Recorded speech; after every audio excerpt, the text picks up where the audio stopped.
Good day, and welcome to Far Reaches. We are four people from similar parts of the world who have wound up chasing different dreams and living different lives. We are Richard, Raleigh, Joel, and Micah. Richard and Micah are from Southeast Oregon, from two small ranching communities known as Pine Creek and Plush.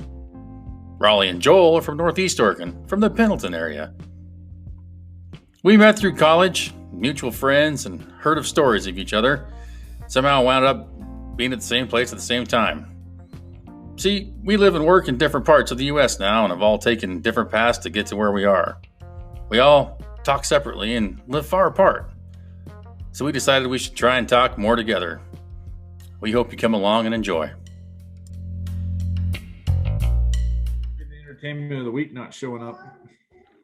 Yeah, it happens. Hey, welcome. This is Far Reaches Podcast, the channel, the show with 3.5 dudes talking stuff. 3, 4, supposed to be 4. There's 4 of us. We seem to be rotating around, as Richard pointed out just as we came on the air. Seems to be like a curse. If you have the entertainment moment of the week, like you don't make it to the next one. So last week, Rawls got tied up in some kinky stuff, finally chewed his way through the ropes. And so this week was Raw or Joel, and he's somewhere, probably between somewhere in Brooklyn and Pendleton, for all I know. God knows them. He's probably in Tibet. But anyway, so welcome to Far Reaches Podcast. I'm one of your hosts, Micah. Of course, we got Raleigh and Mr. Richard Bradbury with us this evening. So we're so happy to see you guys. This week, and pretty much dang near every week, we're brought to you by our good friends at B&K Auto Salvage, located in the beautiful Grand Ronde Valley. That's La Grande and downtown historic Baker City. So for all your used part needs, so they got over 1,200 vehicles in stock and a large selection of 4x4 parts and flatbeds and such. You might just give them a call. Use promo code REACHER, and get a little discount on those parts. Or one thing they do also is that scrap. So if you're having a good old boat come by and pick up some scrap for you, do that. Promo code REACHER is going to get you a little bump in that scrap price. That means they're going to pay you more because you listen to this podcast. And man, I tell you, probably not near enough, but I think every little bit counts. So guys, we thank you so much at B&K for being here with us. And we're going to kick this week off like we do every week with our weekly update, but what everybody else is deemed the reach around. So Raul, since you're joining us this week after a little joyful hiatus, I'm sure, give us a little update on what's going on in your twisted world, my good sir. Well, I suppose I should start the news off with Kelly and I having a baby.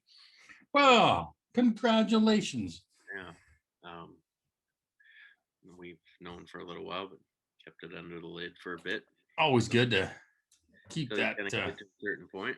Certainly. Do we know what species of little Bigsby we got running around? No, good. Not until I think week 20.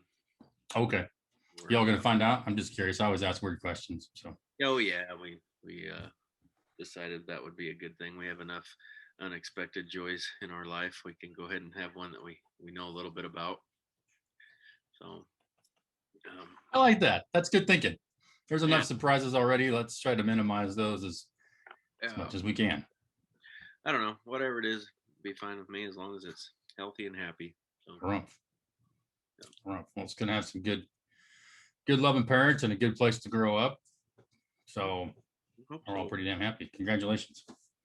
Yeah, well, thank you. Other than that, just it kind of went from winter to summer. Not seeing much spring, but we need some moisture off of it. Yeah, it went from February to September really fast. It did. Yeah. I've been in the process of getting irrigation turned on and trying to get seed in the ground the last couple weeks, and I think you did that already. Yeah. Well, yeah. I was seeding something. And, the cows are turned out. I'm gonna brand here in a week and a half, and let's see. Had a few minor bumps with the dog issues, but nothing major. So haven't had anything to worry me too much yet. So other than that, just kind of transitioning from one season to another. So Spring in Wallowa County. It's a good Yep. time of year, man. That's awesome. that's kind of the high points. So I'd say that made up for last week. That's good. Real good. Yeah. A run. Richard, look at that face. Oh, beaming little glowing cherub. What do you got? I was a face that drank too many margaritas last night. Pinche de Mayo. Oh, that's what was going on. I was wondering why they invited me in the middle of the week to have margaritas.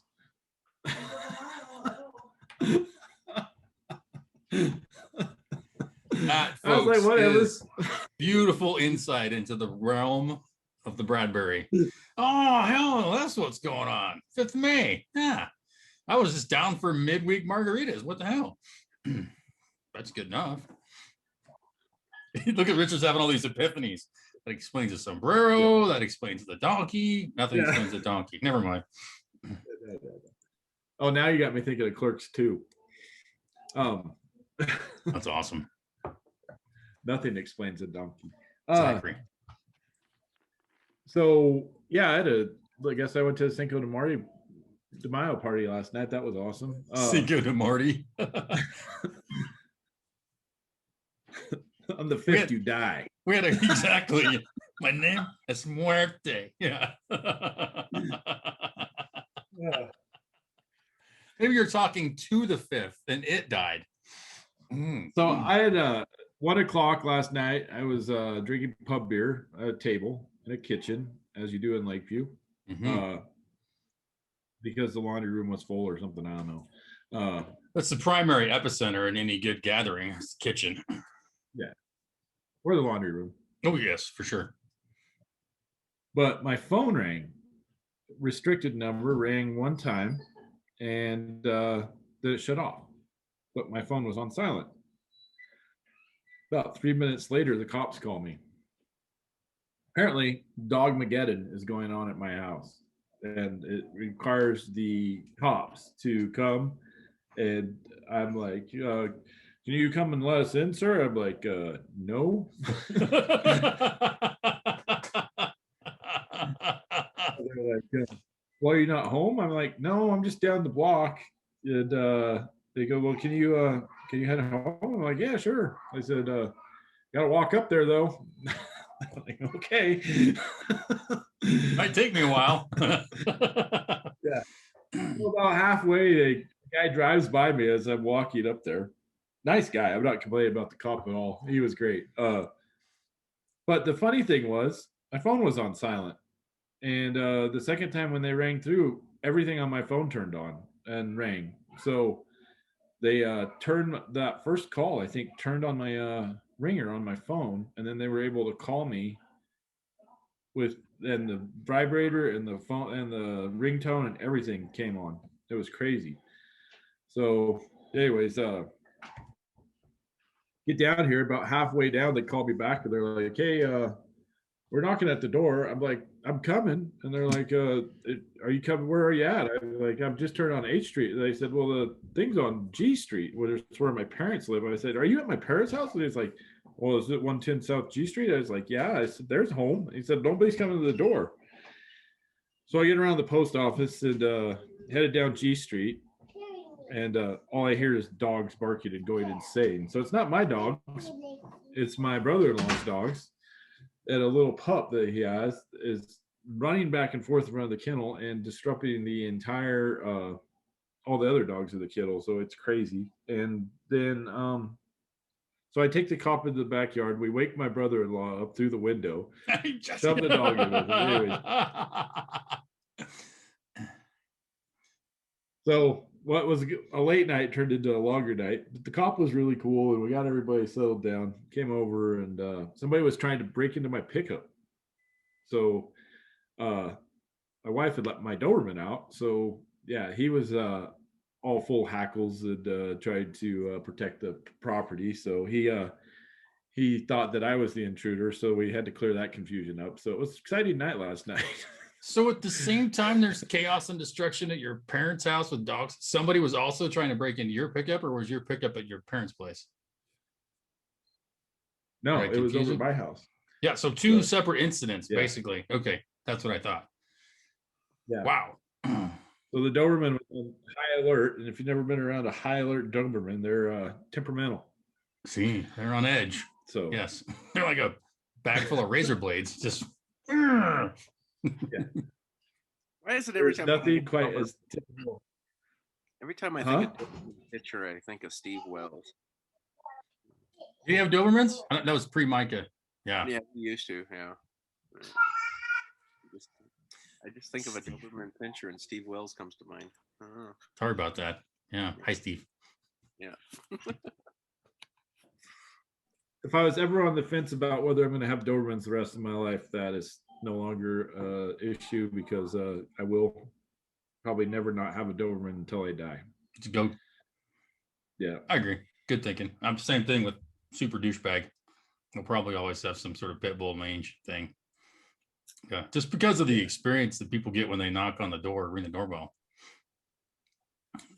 I will Sidewalk tell you that a border collie in those situations is completely worthless. They're herding him into the house. Hey, look over here. Yeah, this is the cool shit over here. He hides the keys under here. Yeah. Can I go for a ride with you? Yeah, I'm ready to go. Let's go. Honk, honk, honk, honk, honk. Yeah.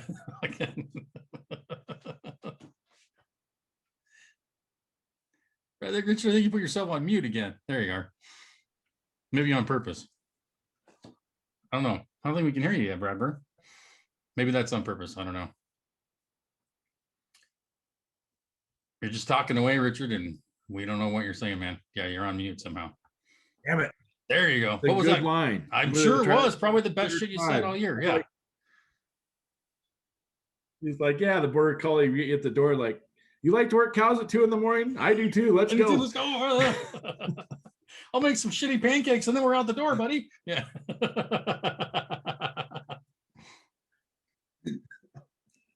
I swear, every time I touch the door, my border collie is sure that it's his call. We are going to go work. Doesn't matter what hour, how dark it is. He's sure every time we're gonna go work cows. Every once in a while, though, he's right. Yeah. And then, and so that memory span, it's probably like every single day. It's quality. That's what I'm saying. Yeah. That's it. I had a good week. Got a little bad news on a horse that I really like, but other than that, good week. What, she's seeing somebody else? No, I've been fighting. This horse has a chronic weird hematoma on its hock. Yeah. And then it had access to its hoof, and now they think the metatarsal sheath is tore or something. So there's really not much we could do. We're going to lay it off for 6 months and see if he gets better. Damn. So the horse you already have. Yeah, damn, that's too bad. That's too bad.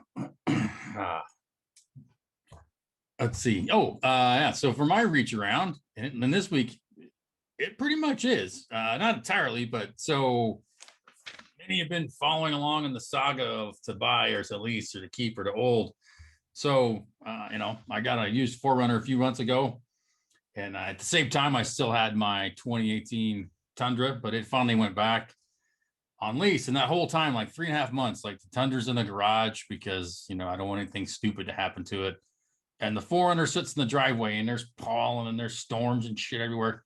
Not a problem. So take the Tundra back that very day. The 4Runner goes in the garage before I even leave to take the Tundra back. Like it's a switch in the driveway, everything's well.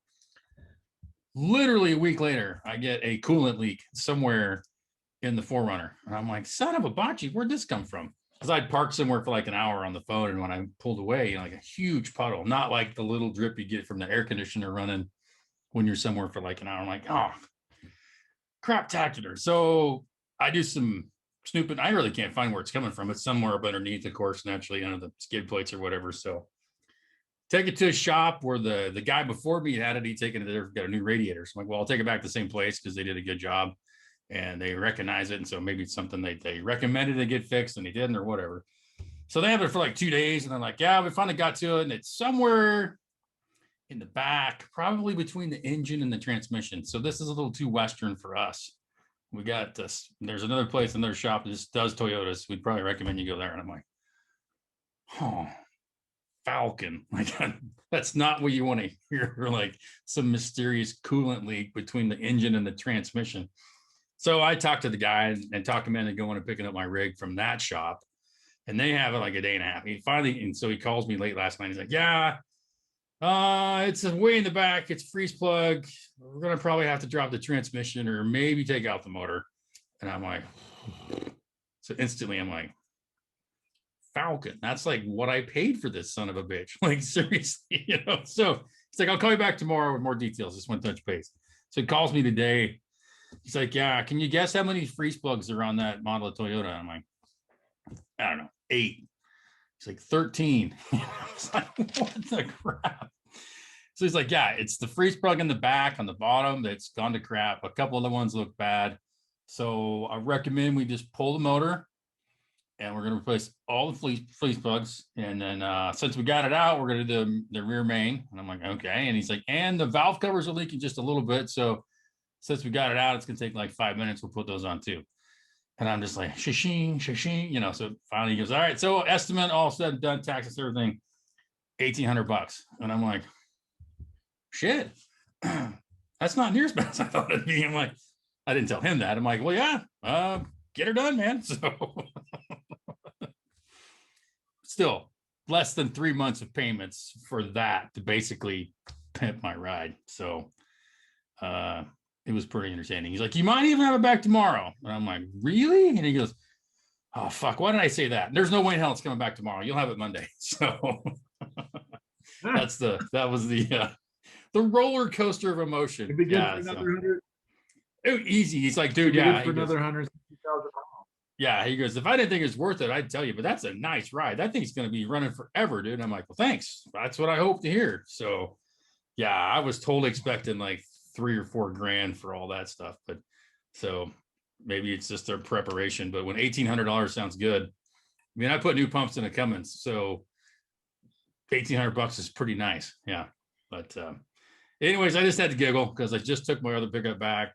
The moment I start treating the 4Runner decently, like new tires, new shocks, park it in the garage, and it's like, oh, now I can just let myself go. Here we go. Let's get it all out now. So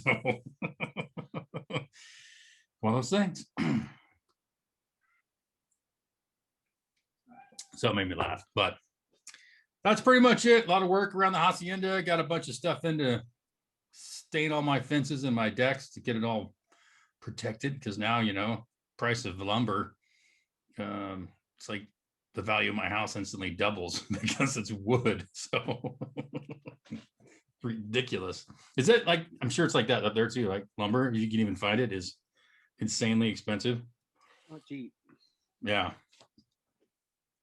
I'm thinking about parting my house out. It's super expensive.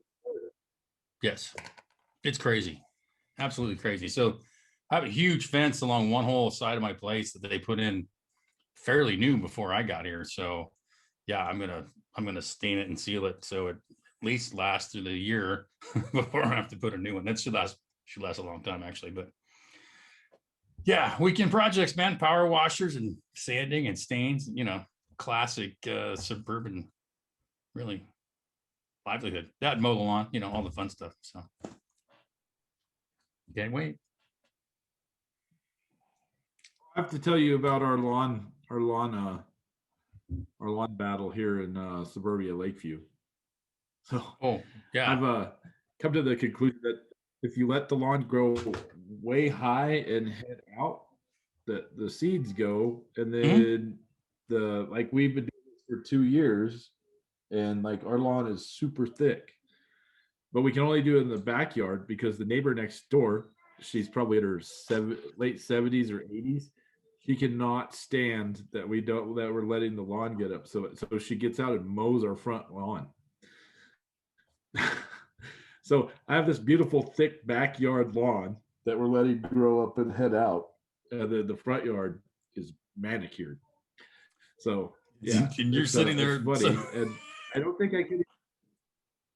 I don't think I could even explain to her what I'm doing. She just thinks I'm super lazy, and I'm like, "It's absolutely not what I'm doing. I'm trying to like make it grow more and like create some life in it and stuff, and then we'll cut it when it's more dormant." No, that doesn't. That's not. By God, you got when that lawn gets over 3 inches, you got to be on it. She's out there with a ruler, probably just ready to go, and you're letting a 70-year-old woman mow your yard too. Well, I love to watch the whole process because you see how the length of the lawn changes around the different bushes and the different forms and stuff that you have in. So like Yeah, around where I had trees and that kind of stuff. Yeah, it's super healthy. So I can see all that, and then like I can sort of plan my lawn and like what I want to add to stuff. And I like, man, if I plant this bush here, I could bring this part of the lawn up. But when you mow it every day, you don't get to see all that because it never has that time to mature. So yeah, you need those little signs. Yeah, it's a science experience for me, but a public nuisance for the rest of the neighborhood. Like most places or things you're involved in. Yeah, that's you've seen those signs that say, do not spray ditch. You could just put a little sign of this, do not mow yard. I think we need that's a little passive aggressive, but I don't know. Or put up a little sign, conducting science experiment, look at backyard and front yard and just kind of like throw it out there. Or get a remote control on your sprinklers. Just turn it off and start mowing it. Oh, yeah. Ross, can you speak up just a little bit? You were just on the lower side then. Oh, I just said, or get a remote control for your sprinklers and turn it off and start mowing. Put them on a motion sensor. That'd be awesome. When she walks in the yard, they kick on. Yeah. Yeah. Yes. This week on Lake County Lawn Wars. Yeah. Will the natural regenerative system of the Bradbury clan really hold true? Yard Wars. Oh, we've been here 2 summers now, and I bet we've increased the output of the yard by a ton. And I use "we" very liberally since my wife does all of that. You can see Al's in the back. What's this "we" shit? Yeah. That's awesome. Oh, quality. Well, I was gonna tell Raleigh that I do have a remote control sprinkler, and she always has an opinion about it.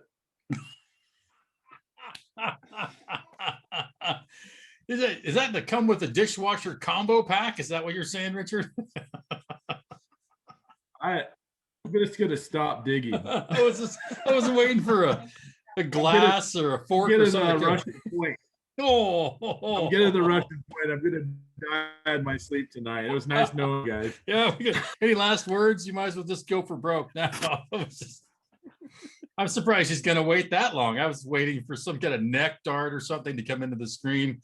Maybe a chair or just a silver knife. I don't know. Living on the edge. That's Richard, living on the edge. Richard, you keep are you muting yourself on purpose or on accident? Is it motion censored?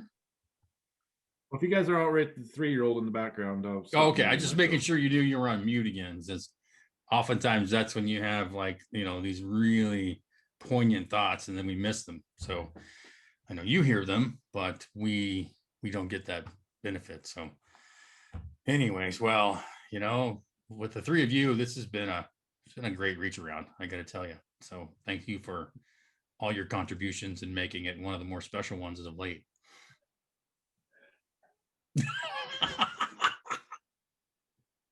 I think if those of you if you get a chance, you should just watch this episode and just go to this point in time to see Raleigh has like the epitome of, I'd probably classify it as a shit-eating grin. I think that's what that is. Just like, you son of a bitch. Yeah, that's what. Oh, that's awesome. With that, I think it's time to skip ahead to our entertainment spotlight. as we mentioned at the beginning of the broadcast, and usually the past few weeks at least, the person who has picked this movie and led the charge, so to speak, is once again absent from the charge. But I particularly watched this movie. I'd seen it a long time ago, and I thought we'd try it again. If nothing else, we're going to try to play the trailer and see how that comes through. If anybody can appreciate that, I thought it might add a little complexity. And yeah, we probably should just share my screen, but Richard didn't think of that till we came on the air, and then I got to restart it to make it happen. Anyways, we're going to try to play the trailer for Surviving the Game with Ice-T. This is a 1994, they call it an action adventure crime drama thriller. So they're trying to catch, yeah, it's deep. It's deep. So bear with us. We'll give this a whirl, and then we'll jump in and talk about it after we give this a whirl. But this is classic 90s trailer too. This is one reason I want to play it, just because it's got that movie guy. Toast to the hunters and prayer for that. It's their game.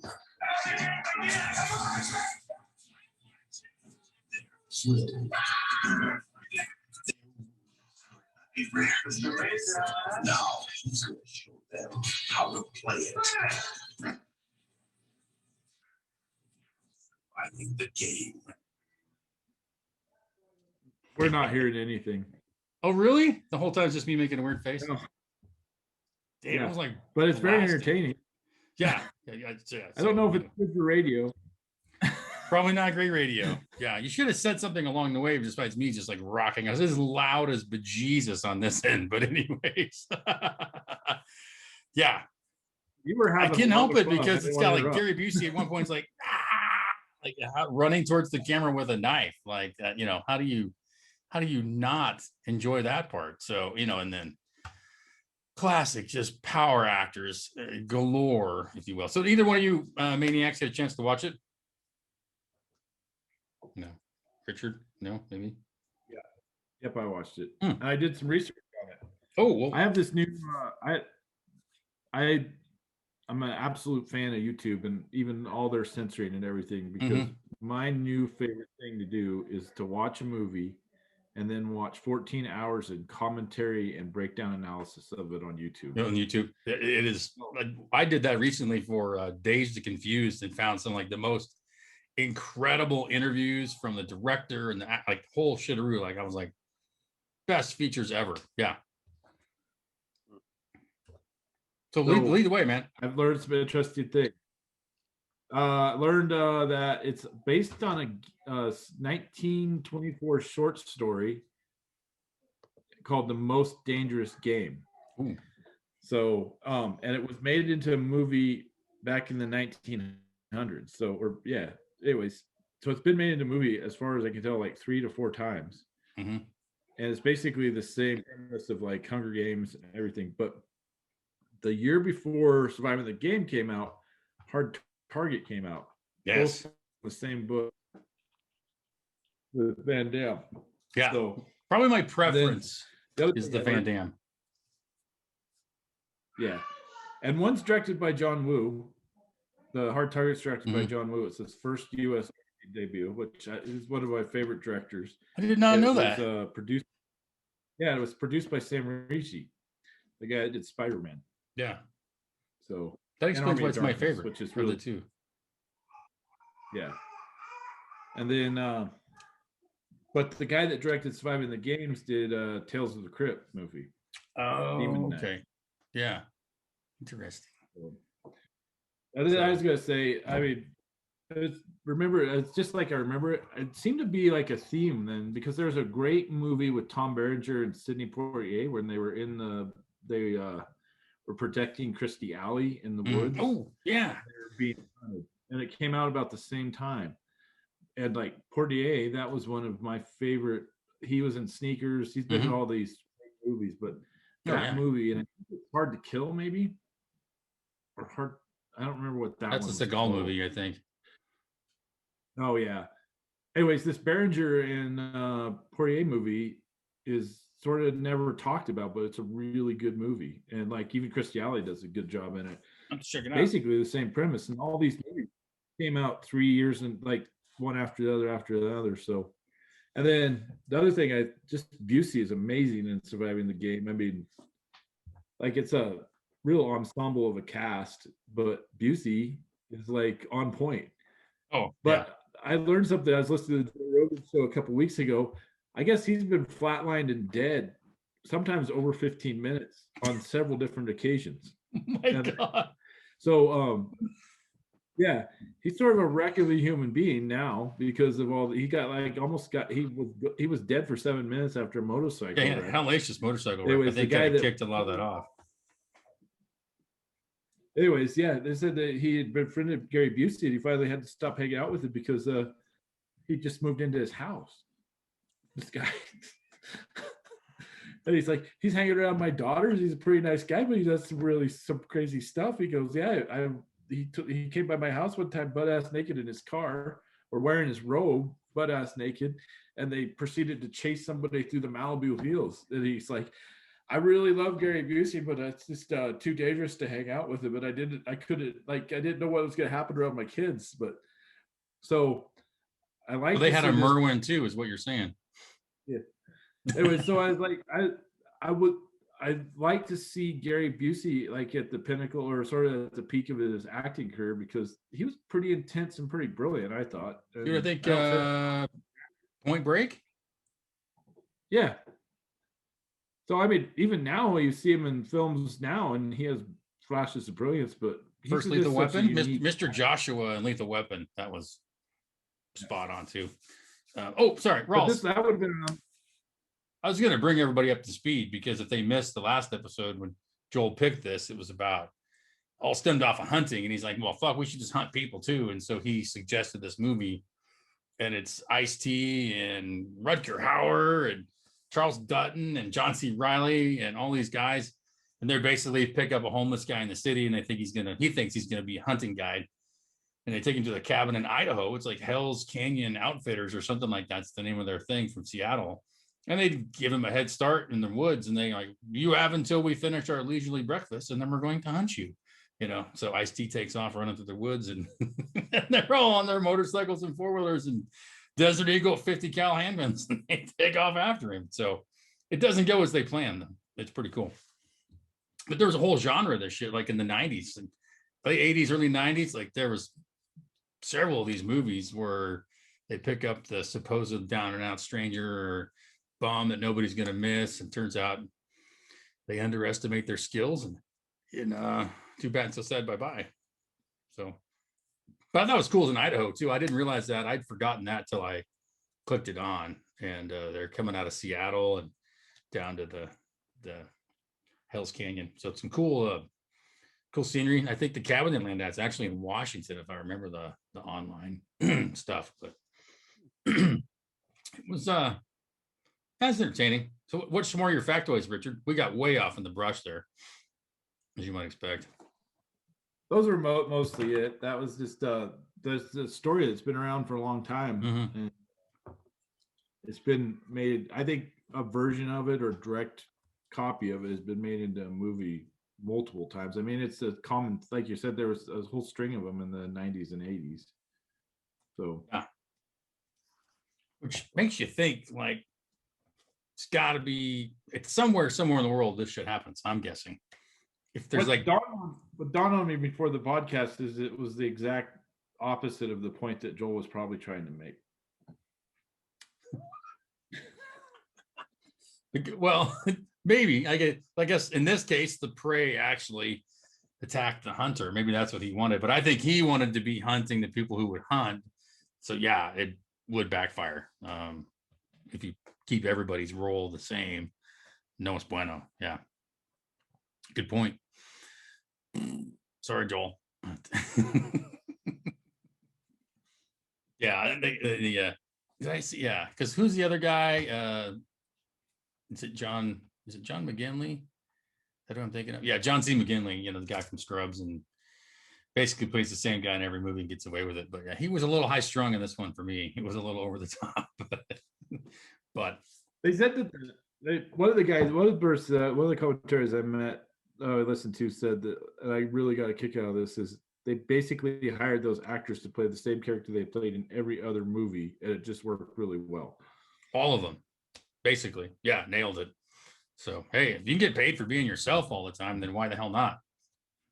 I'm just saying. So yeah, it's an interesting movie. I think the background too, Richard. I think that's good about probably the original book that started it. And then like we talked about the Van Damme movie when Joel mentioned it last time.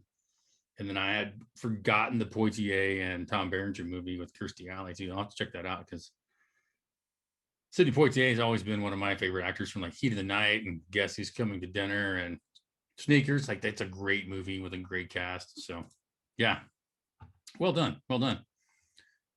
Wow, what do you know? It's already time. Can you believe it? We're already at the intellectual moment of the week. Like we haven't had enough already, but this is like the official one. Thank God, because it's brought to you by Pendleton Mixer and Cigar. And when you think intellectual moments, the first thing I think of is Pendleton Mixer and Cigar. I don't know about y'all, but yeah, just kick that door in and say, hey, shopkeep, I'm here for my reach around. You'll get a special and tell them we sent you. That's all it takes. Pendleton Mixer and Cigar. I think it's a South Immigrant right there in downtown Pendleton. Tell them the Reachers sent you and ask for shopkeep.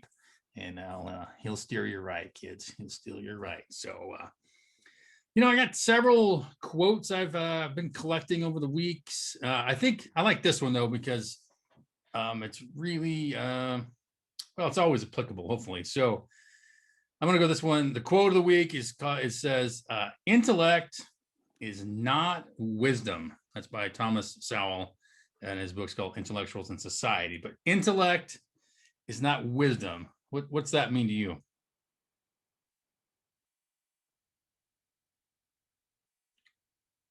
Well, I'll kick it off. Raleigh's eating. Richard's off on the savannah somewhere thinking about something. Intellect is not wisdom. How would you define those two, or what makes that statement true or false to you? I'll go if that's all right. Yeah, sure. I did a podcast for my new Ranch and Range podcast today with a guy that I think is really a sharp guy. He's put it on a thing called the Carbon Summit. Yeah, I'm going to that. Yeah, I'm signed up anyways. Oh, good job. That would be awesome. Anyways, I told him during the thing, there's this I don't know what you'd call it, a movement called impact investing or social impact, where people try and do positive things with like economic models and business models. But it's a pretty lofty sort of academic look at the world, and very few of the projects that these people work on ever translate into anything positive. Yeah. Or I wouldn't say positive. The intentions are always positive, but they have a hard time making it real. And I would say, and he's been very successful in taking this really lofty idea, putting some nuts and bolts and frameworks to it, and then making it something that actually will have a positive impact going forward, and having a really diverse group of stakeholders. And I think that intellect sometimes stops you from creating that kind of stuff, because you get hung up in the people that you're working with, and you might have a conflicting vision with them and that kind of stuff, where it seems like a lot of these social impact investors, they have these really great, wonderful ideas, visions, intellect, academic, whatever you want to call it, but they can never move it into where it's actually executable. And most of those ideas, because I still sit on conference calls a couple times a week with all these people, because I like to hear what they're trying to think through. Mm-hmm. But very seldom does one of these projects, these lofty projects, ever become real. So that would be my sort of, just from my conversation today, that would be sort of how I would put it in a nutshell. I totally agree. And because I think wisdom comes down, for me anyways, wisdom's often based on experience, good and bad, in the details of doing something and often failing. And that's where your wisdom comes from, I think, is that hands-on battle, if you will, or that try and that fail. And where intellect is the ability to somewhat maybe think about the process or how like the vision of what's going to happen, and then you throw it over your shoulder and you're on to the next thing. And then the wisdom comes really from implementing it or diving into the details. So I think it parallels very well with what you just talked about these lofty goals and concepts and standing on the mountain, you know, with the hand looking, we have to go over there. It's like, yeah, but you know, devil's in the detail, really, and having the wisdom to know when you're right, when you're wrong, who to ask, when to ask. Yeah, I think that comes oftentimes with failure and suffrage to a degree. When to be humble. Extremely. Absolutely. Yeah.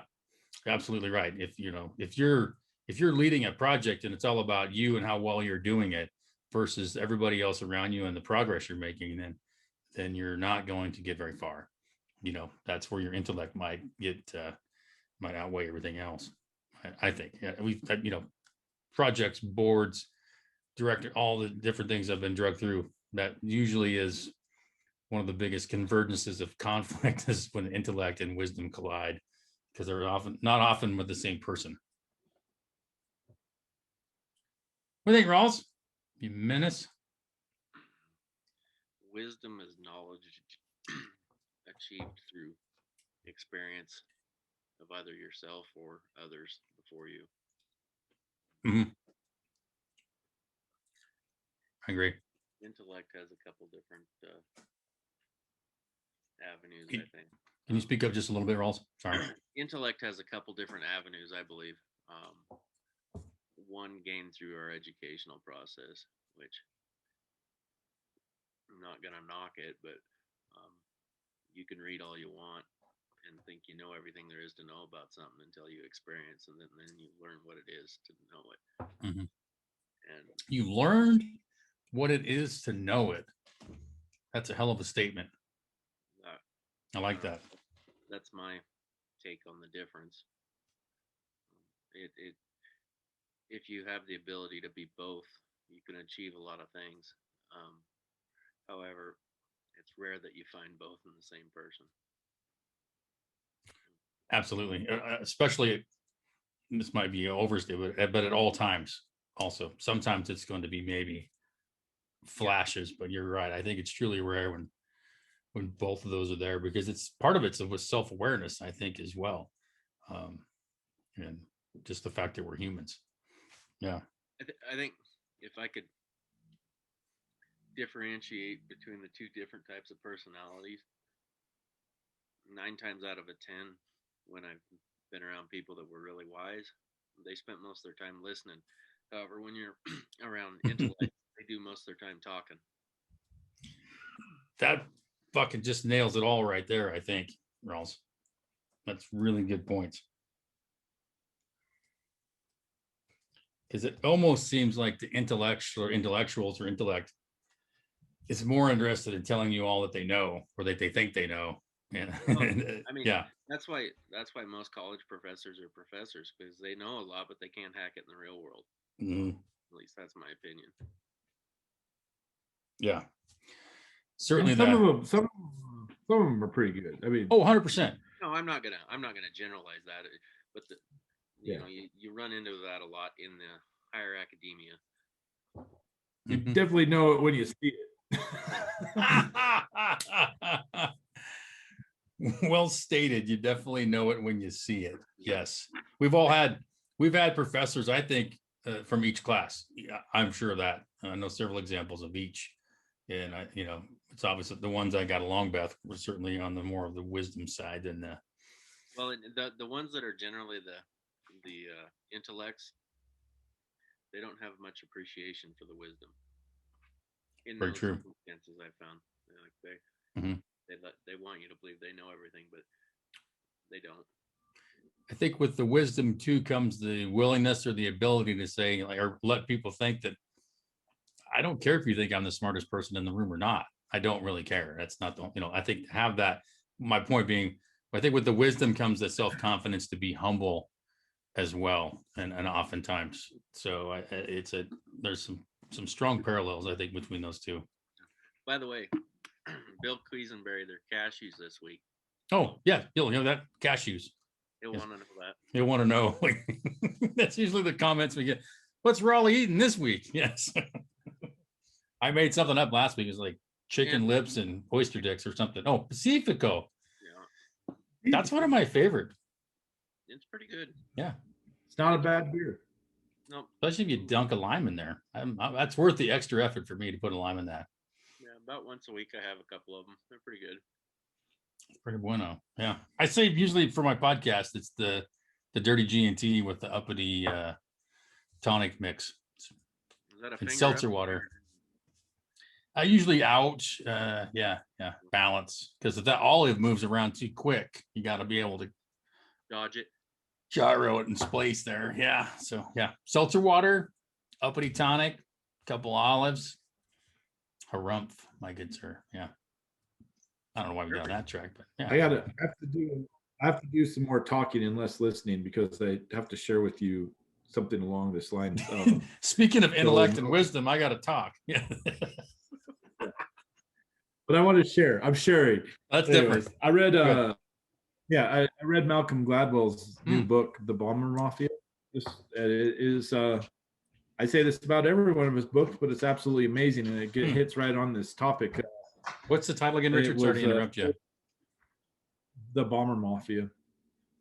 Bomber, Bomber. Mafia. Yeah, like As in flying blowing shit up. planes. Yeah. Gotcha. It was about the World War II and the bombing the B-52s and the super fortresses. Mhm. And I mean, starts at the Norton site, which allowed us to bomb more accurately. And but it talks about the guys that helped that spawned the idea of precision bombing, because up until then it was just Carpet. like carpet bombing. That's not the right.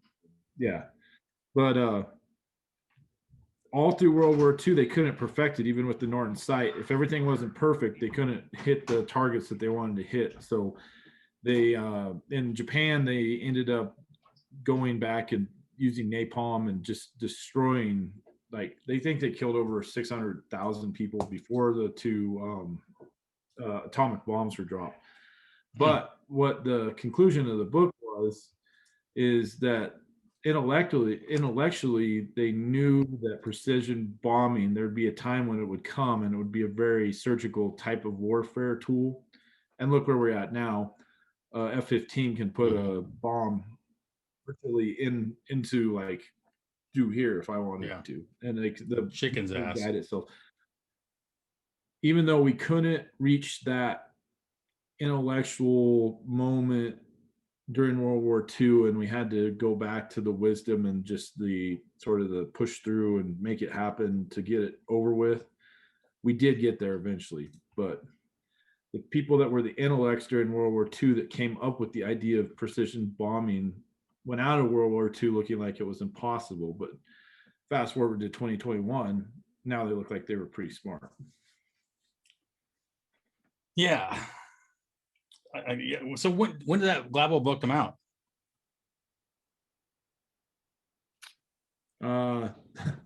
They came out on the 2nd. Oh, April? May 2nd. May 2nd. Oh, yeah. This is May, isn't it? Yeah, shit the bed.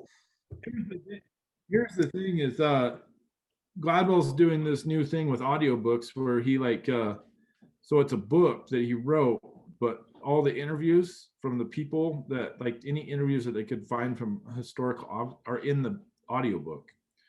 So it's a new thing. He and Michael Lewis are now part of this company, Pushkin Industries, that Malcolm Gladwell started.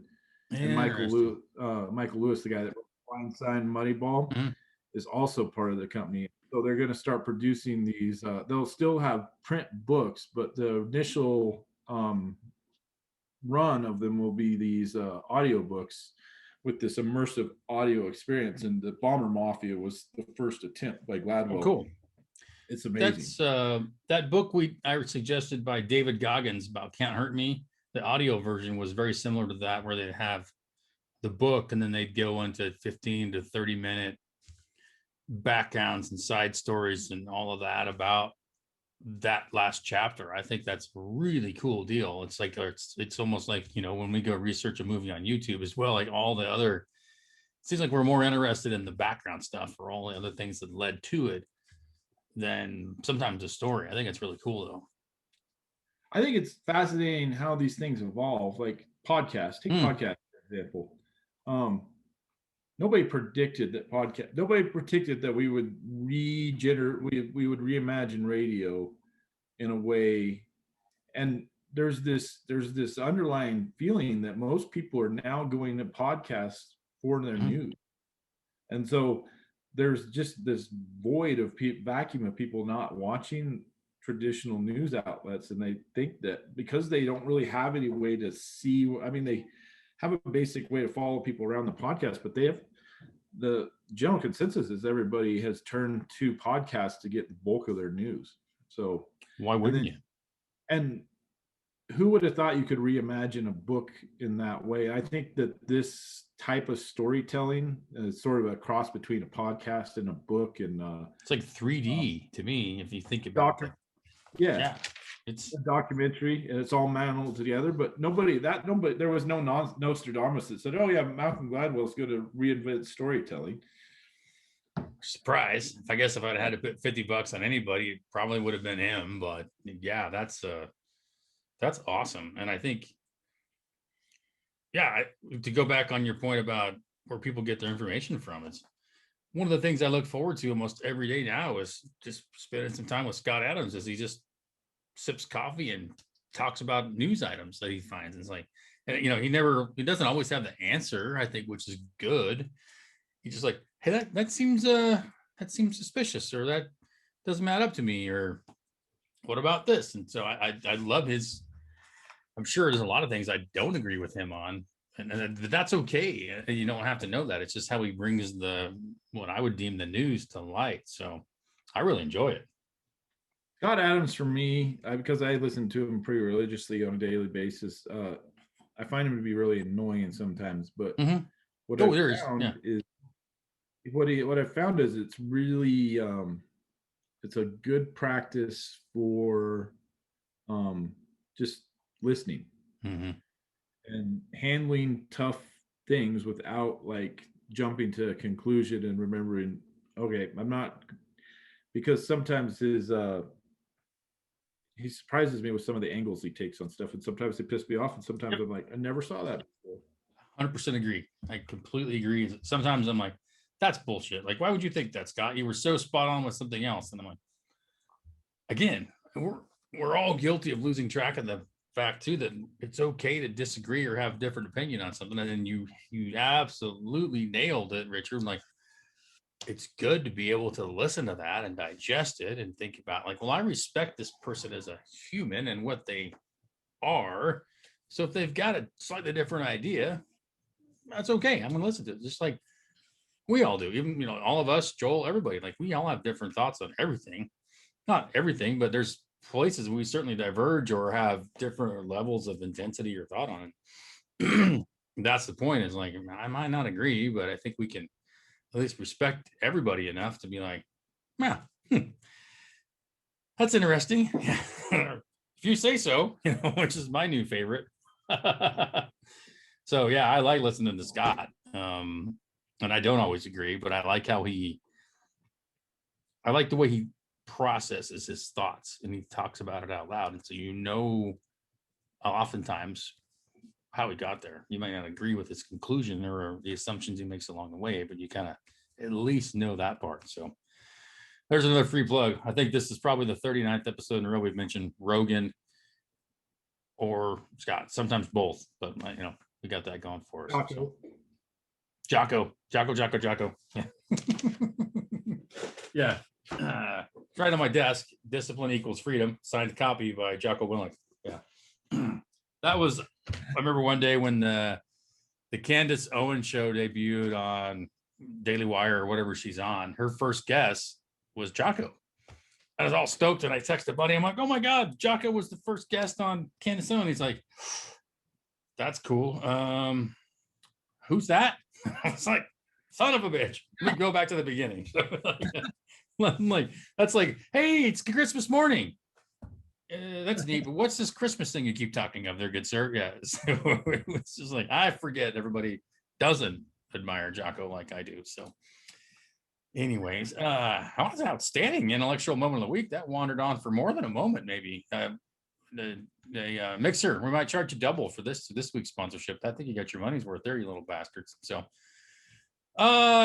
next segment will be our word of the week. Richard stepped in last time and gave us helter skelter, which I thought was very appropriate. And so Rawls, if you have one, we would take your word of the week and we do the old double flip-flop cross jam because Joel's not here. So, you know, if you got one, great. If not, we can In light of community Joel, one, or this one kind of applies to Joel.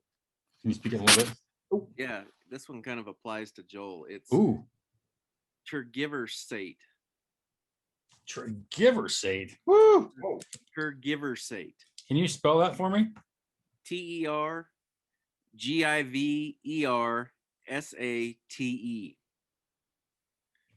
Tergiversate. Wow. We know what Raleigh's been doing for the last 5 minutes on his phone now. I was I pretty just sure found it out- was porn. Yeah. Maybe it's word porn. I don't know. There's a website called word porn. Yeah. Tergiversate. I'm thinking that we're on the fence all the time. Perhaps like tear give. So like I think like terra, like earth, sate, study. I still don't know what the hell that word really means. I gotta be honest. I think you got us, balls. It is to change repeatedly one's attitude or opinions with respect to a cause or subject. Bribery nailed it on the fence. I think that qualifies. So it's So kind of to change opinions. Say it again. to change repeatedly one's opinions or attitude with respect to a cause or subject. I thought that in light of Joel not being here with his on the fence about a vehicle, and he does change his mind politically at times. So Thank God. Yeah. Yeah, you're right. What a name. That's an interesting word. Bradbury, walk me through your thought process of coming up with to be on the fence from that. Tergiversate? Yeah. I have no I idea. mean, you can't even say it, let alone He just said he was- somehow. I'll read you a little more. The history. This unique word holds an honor that very few words can claim. It was named the 2011 Word of the Year. Woo. According to the dictionary.com, this weird word rose to fame because it describes so much of the world around us. Editors at dictionary.com saw the stock market, political groups, and public opinion go through a roller coaster of change throughout 2011. It's kind of an interesting word that applies to a lot. It is. I've never heard it, which is. Neither had I. Yeah. Not to brag, but that's rare. I've heard either that or I can source the roots somehow, but it was completely foreign. So that's awesome. At 2011 Word of the Year. Yes. Damn. Now I gotta start looking up Word of the Year lists. But that was Word of the Year by dictionary.com. By dictionary.com. Good as anybody. I think so. Yeah. Who's this Merriam person? Yeah. Piss off. Yeah. Interesting. Wow. Again, worth the wait, Rawls. That should be like your motto. Raleigh. Worth the wait. When you hang out with Gary Busey, you tergiversate a lot. Tergiversate, yes. Tergiversate.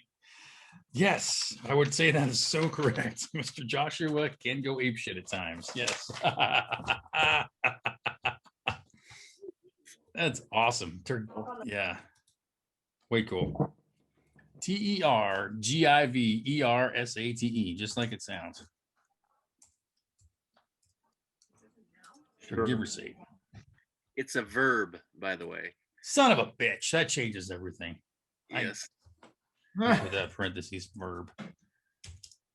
That should be the next new name of the next search engine. What's Did that? you Tergiversate? Did you Tergiversate that? Easy for you to say. Yeah. Tergiversate. Yeah. Like almost like Tergiversate. Tergiversate. Sounds like a new entry. Sounds like a new entry for the Kama Sutra position of the year. I rolled her over to the old Tergiversate. Some folks call that the kidney shifter, but I think the more modern interpretation would be the Tergiversate.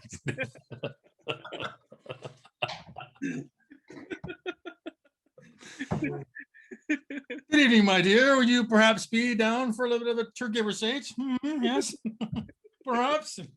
You start brewing the tea, and I'll do the other required things with the feathers and the mattress. Yeah. Okay, now I want to hear the Australian accent. You just want something down under, don't you? Yeah. Sick bastards. How quickly. I wanted to stop, but the safety word was Tergiversate.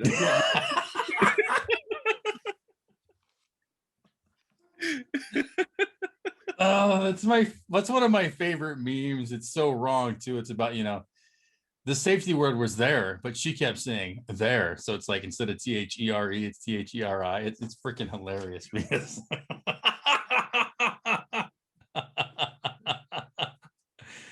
yeah. So I have some friends that are really, on the cusp of nerdery, especially when it comes to your and there and them. And so I sent that to them and they were just howling. So anyways, how we got from word of the week to word porn. Anyways, brr, brr. Yes. I've not had a Tergiversate in eons. Yes, that's centuries to you and me, Russ. So somebody's pulled off the road right now. John, maybe Amy, I apologize. You're going to be late for work because you're pulled off the road, honking the horn and laughing about this segment of but also you're welcome. So take that. But fear not. So we will quickly change your attitude and persona because this next segment, the newer segment, again brought to you by our good friends at B&K. This is my favorite ad copy ever, So still, especially in the People's Republic of Oregon, the social distancing rules are in effect. And so what you can do, if you're going to go to B&K and shop, is just call ahead and they'll order your part. You can pay over the phone. They're going to come get it. You'll just roll up and pay for it and be out the door with promo code Reacher. But I still know there's people out there that, you really prefer to pull your own. And if that's you, then feel free to just go ahead and wander around and have some good old fashioned junkyard fun and do the same. You still get the promo code Reacher if you pull your own. So be not afraid, dear listener and reader. It's all for you. And thank you again for our good friends at B&K Auto that sponsors our next segment. What's grinding your gears or blowing a head gasket? Remember the safety word when you're pulling your own. There. Yes. Tergiversate. Yes. Are y'all got any used Tergiversates? I need one for 89 Corolla. No, I need the left-hand turn-in one. Oh, well, now you tell me you got to be more specific, man. Everybody knows you got right-hand Tergiversates running out my ass, but left-hander, well, you might as well just find a needle. That's just That ridiculous. saves me from having to listen to the podcast later. I think I just found the title of this week's episode. That saves me for having to listen to the podcast later. Yeah.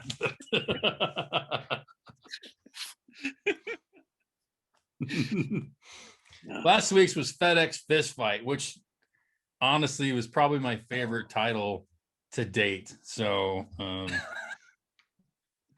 just because there was only one segment we really talked about that, but I just thought, can you imagine somebody scrolling through like far reaches, like, what are these guys about? FedEx Fist Fight? What the shit's going on here? Yeah. So Jesus.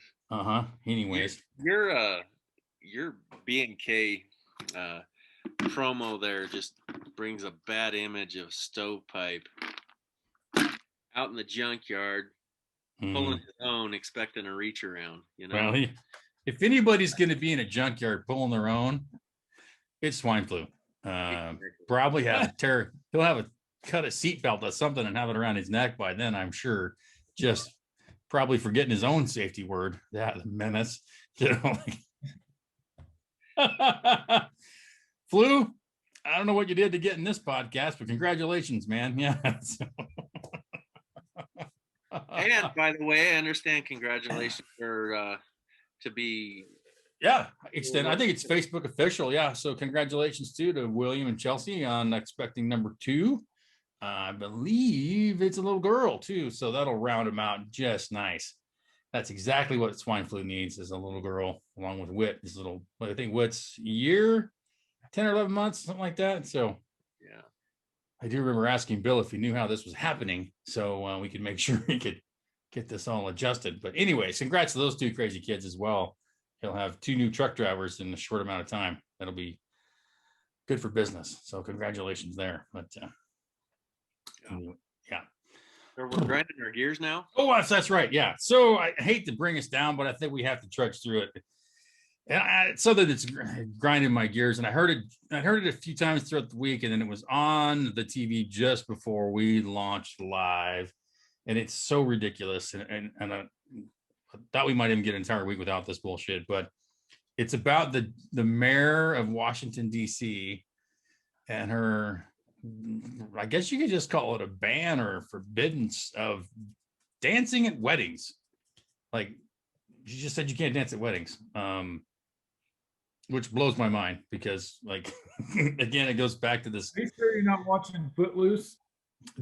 Actually, now that you mentioned that, Tucker Carlson actually had that clip on his show. I shit you not, dude. Let's dance. Yeah, he's like, wait a minute, this already happened in the 80s.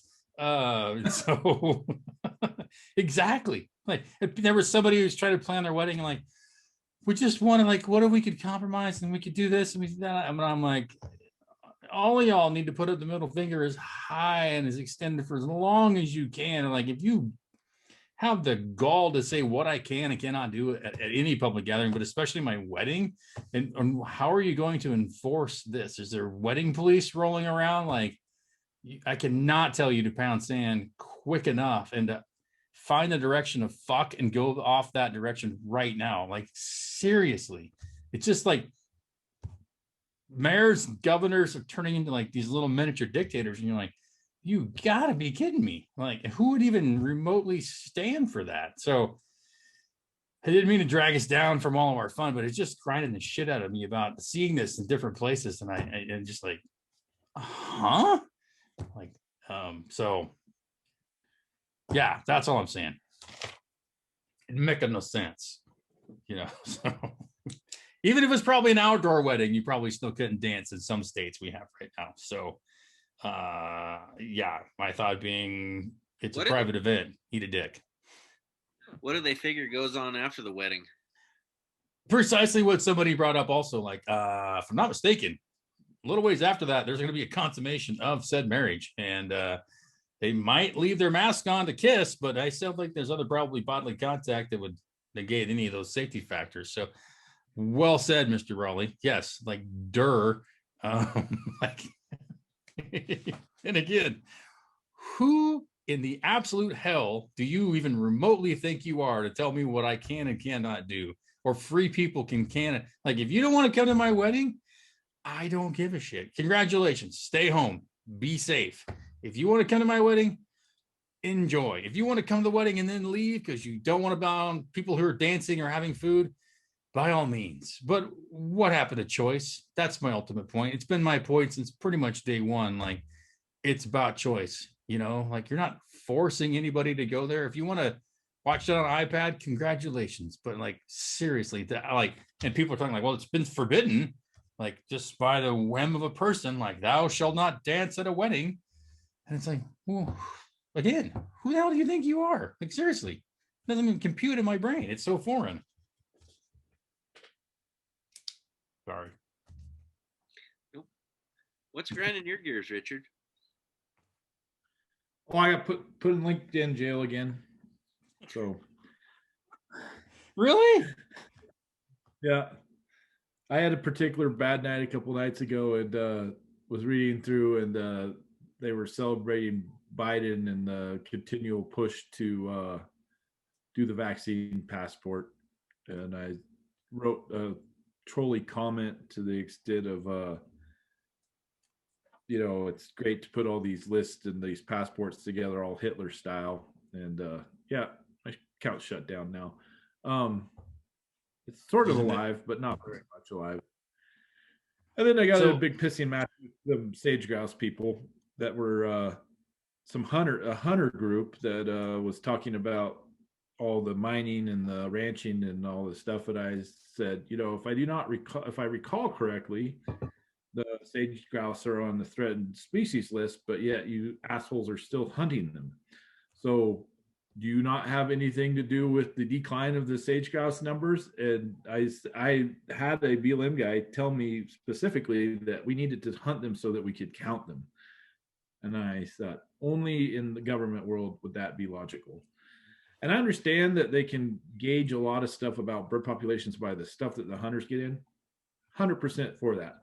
But by God, if a species gets on the threatened list, we should stop hunting the bastards. I mean, if say Nevada, there's not that, say maybe in Nevada there's 6,000 sage hen altogether, the whole state. And then every year they give out 500 tags, one tag per person. Well, that means that you've not only stopped the breeding of more, but you've removed 500 chucker out of the thing. So yeah, anyways, so I got in big trouble for that because I just didn't understand how critical hunting was to apparently bringing the sage grouse back. No, the critical part that the hunting applies to is the fact that these fish and wildlife people are sitting on their ass behind a desk and requiring the hunters to do a mandatory check. And that's how they figure their statistics on things, because they're not out there doing their damn job. We pay them to go manage our wildlife, and they just sit there and count numbers and expect the hunters to report back to them. That's not how you manage wildlife. Especially the technology we have now. Good grief. The managers for the Sheldon and Hart Mountain refuges have an office now in Lakeview. The old managers used to live on the refuges. Yeah. It's not management. It hasn't been, the Fish and Wildlife hasn't managed wildlife for 30 years. That's my opinion. But I mean, it's no different than this wolf deal. If that was true and hunters were helping them with the management, why can't we hunt wolves right now? Oh, ding, ding, ding. That sounds like logic. Ridiculous. It doesn't make any damn sense. Bullshit. I have to point out a funny too. I don't know if you can read this, but when Richard, I always take notes during the show so I can try to help recap it, So Richard said, I've been in LinkedIn jail again. So I'm taking notes. I looked down at what I wrote, and you can't read it because it's backwards, but it says LinkedIn, and I wrote wedding. That's what I wrote when I was writing and listening at the same time. And I thought, I wrote LinkedIn wedding for LinkedIn jail. Now, I don't know, was it Freud talking about subliminal shit? But seriously, I'm listening and writing stuff down. And I think in my head, I write LinkedIn jail on my paper. I look down a few minutes later and it says LinkedIn wedding. What's wrong with me, man? So I scratched it out and put jail next to it. But seriously, that's what I wrote down when I was capturing the notes in the moment they happened. LinkedIn. You're still mad about wedding. You're still mad about COVID footloose. Apparently so, I guess. Yeah, but I have wedding written in the line above it, but I wasn't even looking. So anyways, that was completely off scale, but I just had to share that. It kind of made me giggle. If there's any psychologists in the audience, please give us a call, because you're probably using us for free training as it is. Anyways, my other thing about the sage grouse is everybody too stupid to see the parallels between sage grouse and spotted owl? I don't know. I mean, seriously, yeah. It's the same goddamn play that they were Find made the with next Spot Out. sacred cow down the list and go cause a stink and don't care about the results. It's just to tie things up in court and kick people off public lands. And yeah, it's so transparent. Yeah, the next play. The endangered species has nothing to do with the management of wildlife. It has everything to do with power. 100%. Absolutely. So is the wolf. 100%. So the wolf. Yeah, absolutely. Yeah, absolutely right. You Most would've- controversial issues have to do with power and not the issue themselves. Well, think about it. You know, though. You would have thought with all the controversy surrounding the wolves right now and their expansion into the West, and a guy shoots one, do you think that he would have heard something from the government? Nothing? Not a word. Really? Nope. Nothing.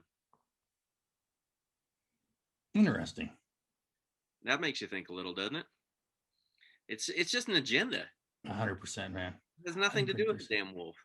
Nope. I think it's control. It all is divisive and it's control. That's the two hot buttons. Doesn't matter the Granted, topic. I had them according to the standards that they set forth for the stock producer. I had them by the balls.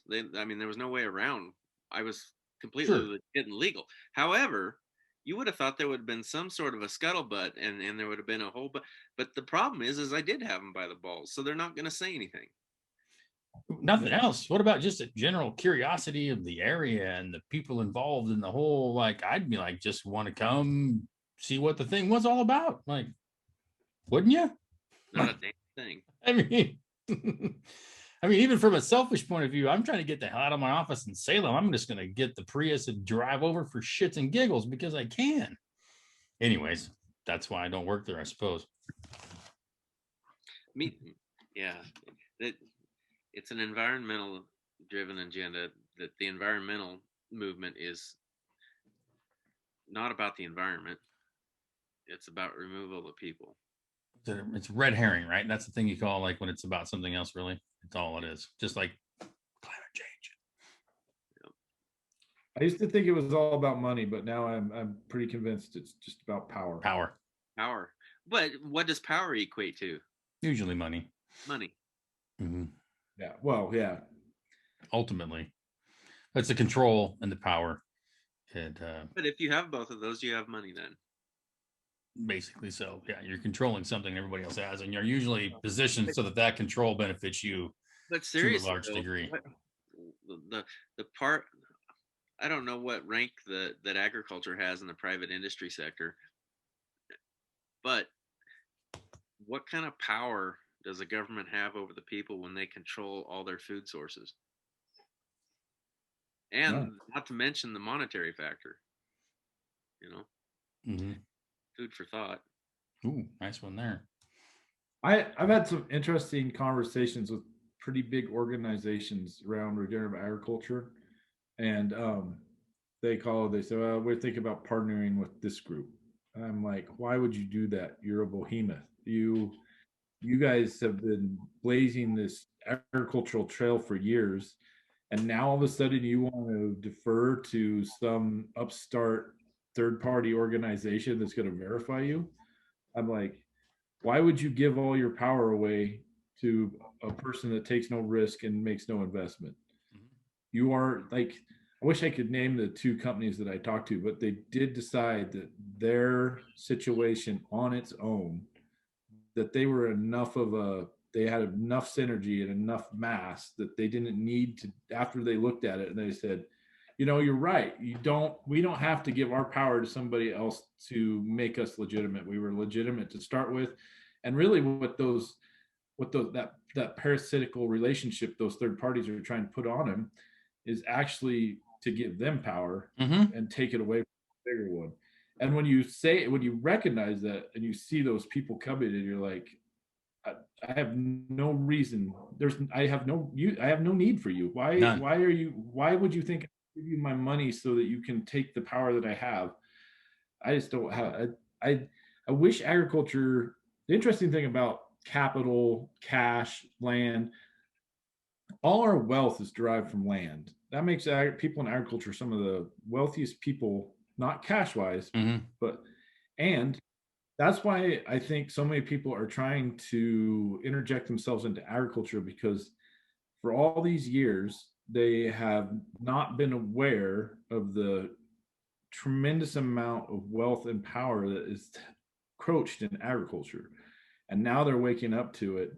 And now they're inventing all sorts of ways to, it really annoys me because the West was found by people that came West to cultivate the land, to take it back. And the deal was, if you got a big old set of brass balls on you and you want to go fight Indians and homestead 40 acres in Oklahoma, then by God, you get to keep that. And there was no end date on that.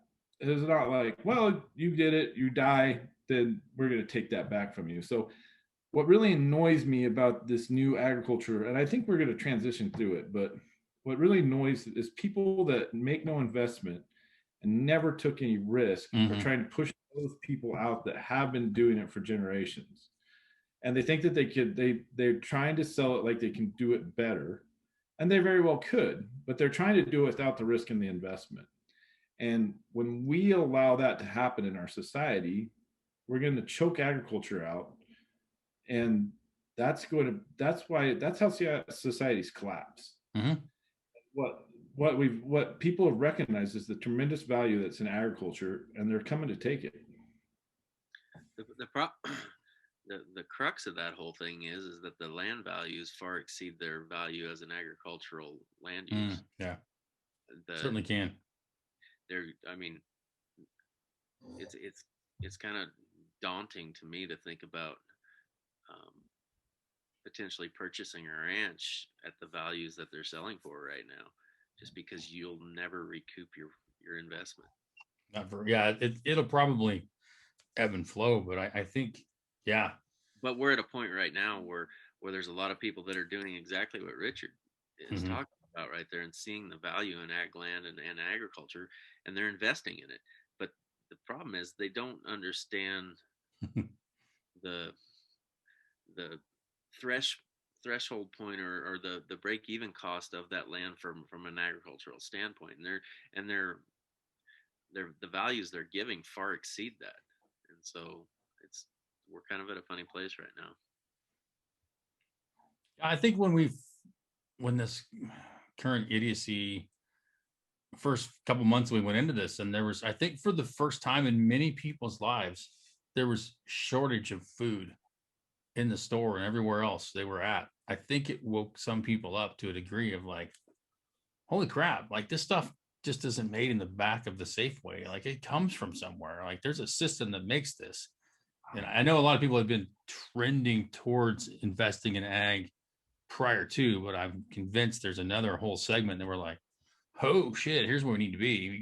It's about the power and the money and controlling that market segment. And how can I weasel into this with as little effort as possible, yet the most benefit on the other side?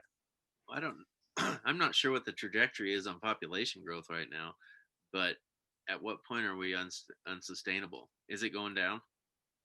I think so. Yeah. No, that's good. In the developed world, the population's dropping. In third world countries, it's still raising. But like we're extremely fortunate in the United States and Mexico because we have the millennials, which was this. So we had the skinny down. We had the silent generation after the greatest generation, and then we had this big blow up with the boomers, and then we go to the Xers. And the millennials are actually going to save the United States economy. And the same thing happened in Mexico. In Japan, they have this type of pattern. It's a reverse pyramid. So they have their population's declining so quickly that they don't have enough to support the economy that they have currently. Wow.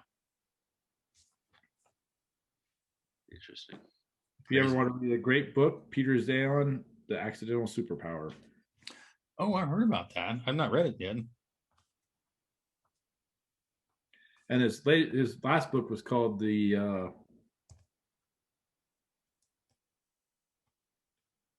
think it's I'll look it up and tell it what it is. It's something disruption. I'll look it up. Okay. But yeah, amazing geopolitical thinker and all the graphs and everything. So yeah, when you hear that as people get educated, as they have more protein, as they have better access to agriculture, you'll see a turn in the population and it'll actually go down. Oh, okay. Makes sense. You think that's tied directly with the fact that not as many people are needed for the production, or the fact that time and resources are put to other things, or people are more involved in what they're doing and not worried about just survival and kids? Does he get into that? I'm sure he I does, think but what's your thought? It's the survival thing. Okay. So like we have this tremendous opportunity now to women and men both to pursue whatever, because we have this great infrastructure that provides us with food, shelter, and water. And when you don't have to have babies to keep continuously feed yourself and that kind of stuff, then you don't have to have babies.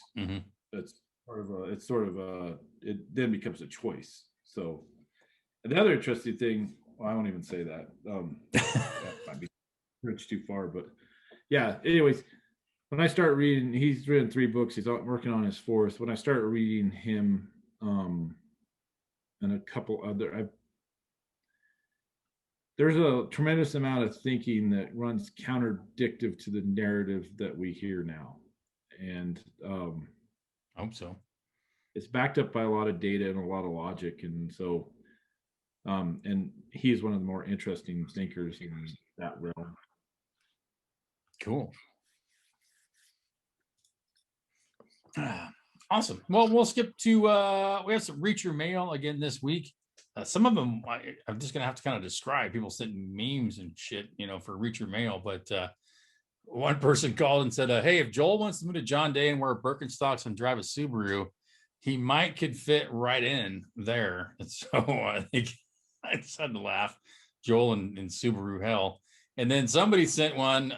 It was a meme of like a little puppet, and like on one side it's a bowl of fruit, which is reasonable modern vehicles, and on the other side is a big pile of cocaine, and it's this shitty 80s and 90s 4x4, and the little puppet looks back and forth and then just buries his face in the pile of cocaine. And so I had to really laugh at that. I hope I did it justice by describing it, but it's been making me laugh all freaking day, especially since I'm repairing mine. So that's been the quandary we've all talked about with Joel, is like buy a new one or get an old one. And so Richard, what'd you come out on that pile?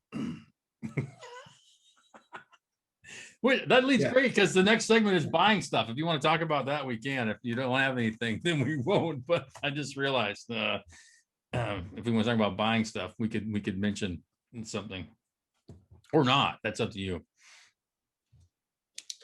You want me to talk about buying the Toyota? You could. You don't have Is that to. what you're though. talking about? Saying. Yeah, I'm just if you want to, you don't have to. I just think that I'll share this because I grind on it a lot, and it was I knew that the lease was coming up on my Toyota, and I have a propensity to go towards leased, or not leased, but to go towards used.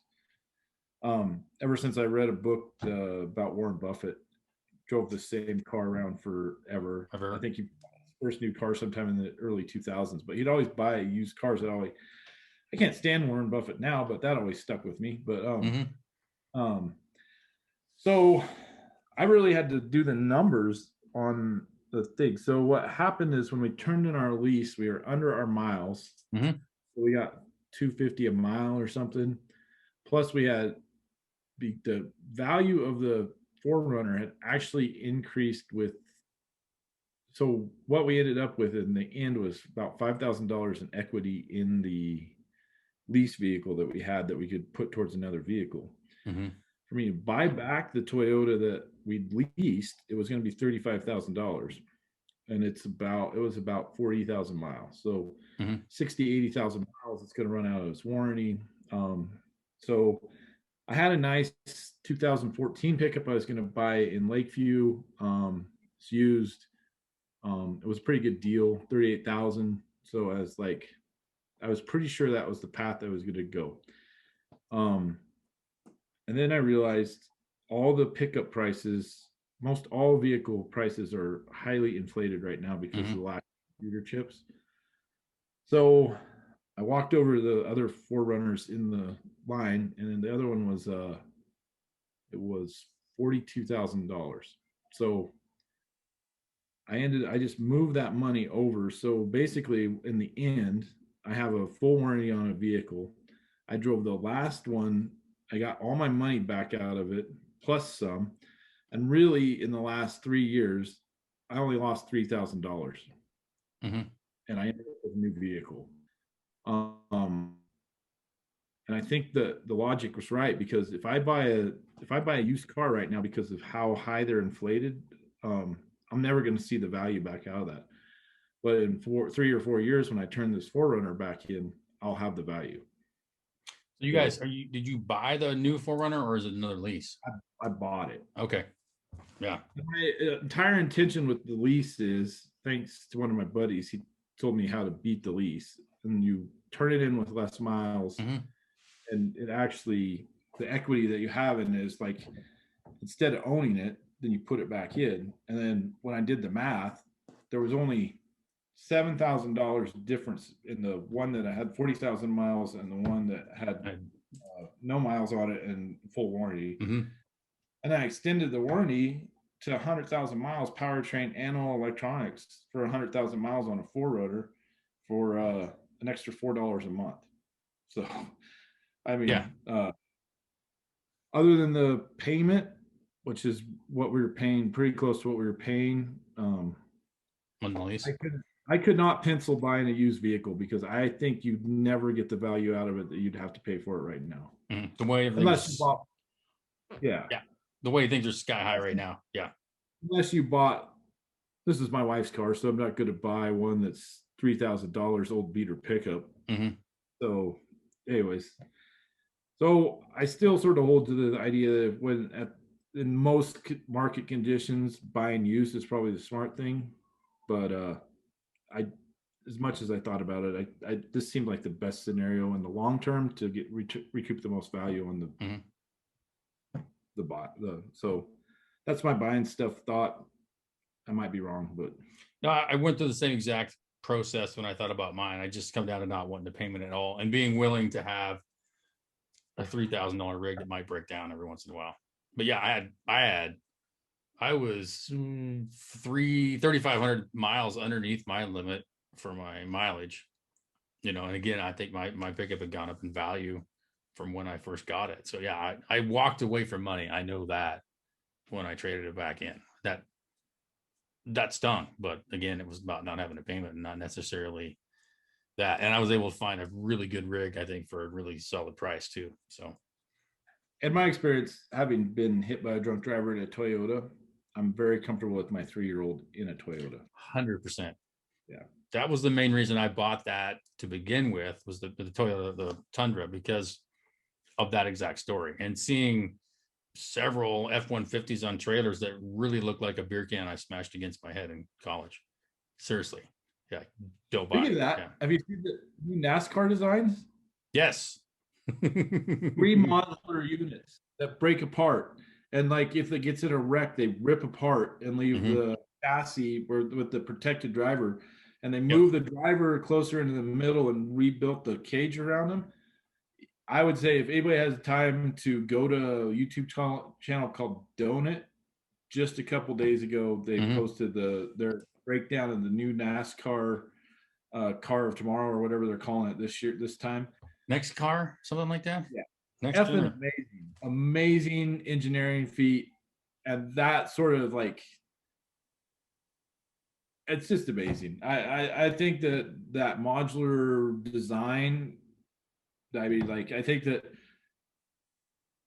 we all think that Teslas and Elon Musk are incredibly smart, but you got to watch NASCAR. They do some amazing, they have some amazing engineering. It's just crazy what they did with that car. Yeah, some of that engineering saved Ryan Newman's life last year that he helped put in the car. They've taken all that stuff and they keep making them smarter. Yeah, they're going to a single lug too, like Formula One and pretty much everybody else. Yeah, which doesn't mean it's safety wise, but the car is so complex that they think that part of the crew's just good at work computers. Yeah. And pull back the curtain just a little bit. I already got tickets to next year's Daytona. Nice. That's when it's going to debut, right? I think so. Yeah. And every year NASCAR every time they change the car, everybody in NASCAR bitches, but it gets better. Every time they roll out the new car designs, Better product. yeah, it's crazy. Sorry, I didn't mean to cut in, but I just thought No, about it. that's awesome shit though. I just looked at them today, actually, briefly. So, Rawls, feedback, thoughts, concerns, questions, harumps. Did you find a flatbed yet for your 1 ton? Nope, not yet. Son of a bitch, guys, we're looking for a flatbed for 03, right? Yeah. 2003 Dodge Dually. 1 ton. Yeah, Dually, harump. Yeah. No, I'm not in any hurry, but Yeah. When the right one comes, or I've had a guy coming to get hay from me, and he built one for his pickup, and it's pretty bueno. Oh, sweet. I'm gonna keep pestering him about building another one. Do some trading. Yeah. I don't know. I have any time left over in any of my days, but if building one was an option, I'd do my own. So I was gonna say, you probably need to get that cabin finished before that kid comes, or you're gonna look at an unfinished cabin for the next 18 years. yeah, no, that's kind of a priority. Free advice. To get the bunkhouse done down there, because it'll have a lot of use with a little rugrat running around. Mhm. So You're gonna need a grandparents holding tank. yeah, Holy dang. it's definitely high on the list right now. I've got a branding trap or two to build here in the next week, and then that's the number one priority until hay cutting time.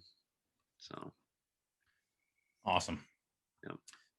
Well, we'll jump right to our last segment, best thing of the week. We might have said it already. I still like this one. Sometimes we replace it with what we learned. So, shit, if you got something you want to say you learn instead of the best thing, power to the people. It's our deal. We can make it up as we go. So, Rawls, best thing? Oh, that's a pretty easy one for me. Going back to having a child last week, we got to go to one of our monthly checkups and got to listen to a heartbeat for the first time. So that's wow. I just got goosebumps, dude. That's pretty cool. Yeah. Cool feeling. Yeah, that's pretty cool. Yeah. So well done. Yep. Richard. I'd actually say one of the best parts of my week was seeing that Facebook post. So super excited for you, Raleigh. Thank you. Yeah, we're tickled. Well, I am. Kelly's been a little under the weather for a few weeks. So yeah, she's carrying the brunt of the load, one might say. Yeah. Well, fortunately that portion of the pregnancy seems to be winding down as we're going into the second trimester now. So. Good. She's still gonna wind down. Yeah, Richard. Yeah, well said, Richard. Nothing's going to wind down. Yeah. keeps winding up. Like the I'm next not even talking about Kelly. 18 to 25 years. Yeah. So yeah, because there's an R3 running around his world every day. So yeah, there might be an RB2. Just I can't even prepare you for the conversations you're gonna have about 2.5 years out, because they'll blow your mind. That's so cool. That's coming from Richard, man. Think about that. Yeah. I'm looking forward to them.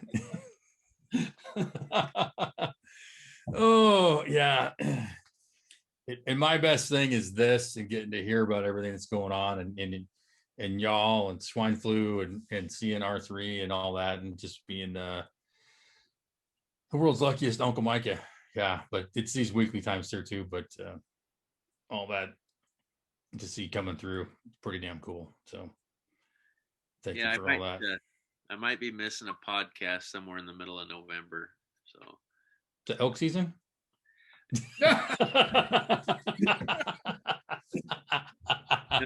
No, that's October. Okay.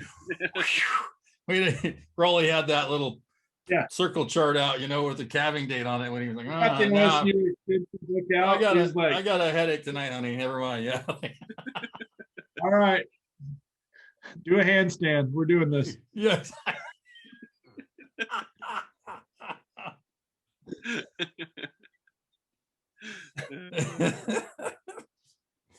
Wow. I can't think of a better.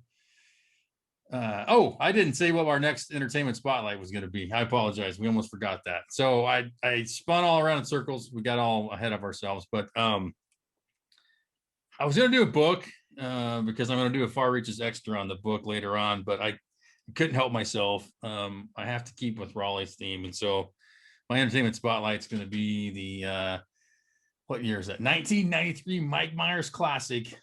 So I Married an Axe Murderer. Just because everybody needs to hear "Heed, Punts, no," at least once in their life and just laugh their ass off. And again, I have to go with "We Need to Laugh." So Mike Myers, Nancy Travis. Of course, Mike Myers plays his dad as well, which is the best thing ever. Crazy Scottish guy who's blind. So yeah. So I Married an Axe Murderer. It's one of my all-time favorites. Not many people have actually seen it, I don't think, but it's freaking absolutely hilarious. So I think it falls under the cult movie. probably would, which is sad because it's just freaking like Stephen Wright is like a airplane pilot, and he's like, actually, I have no concept of time. Like, it's just so many random people in this thing, and they do so many. Slays me. So anyways, so I Married an Axe Murderer. Talk about it next time. Almost forgot, but does anybody else have anything for the good of the order? Wrap this whole son of a bocce up. If you want to listen to a really good creepy podcast, check out Joe Rogan's. I can't remember the name of the guy. He's an intelligence officer, and they talk about UFOs. Oh yeah, It's very reminiscent of the old Art Bell days, but with a lot more. Sweet. A lot more fact and yeah, I think the government is really embracing this. They changed the name. It's not UFO anymore. It's anyways, yeah.